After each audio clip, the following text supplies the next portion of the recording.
Лис практически не осталось, лис пожирают сами шакалы. Вот. Они менее вредные, лисы нападали только на птиц, и то редко происходило в свое время, да. А вот что касается шакалов, их численность растет и растет, и в общем, естественно, и здесь проблема только усиливается, нагнетается, я бы так сказал. И здесь, конечно же, надо заниматься. И как вы правильно подчеркнули, это не наша работа, не наша обязанность. Но несколько раз возлагал на нас Кабинет министров, как на центральный орган госуправления. Вот в силу этого только. На самом деле мы не успеваем, не можем и охватить, заниматься этой деятельностью. У нас своих работ очень много.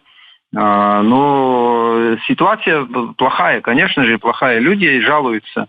Но многие думают, что это ветеринары должны решать как-то в силу того, что мы однажды-дважды уже занимались этим делом. Но это требует тоже больших денежных затрат.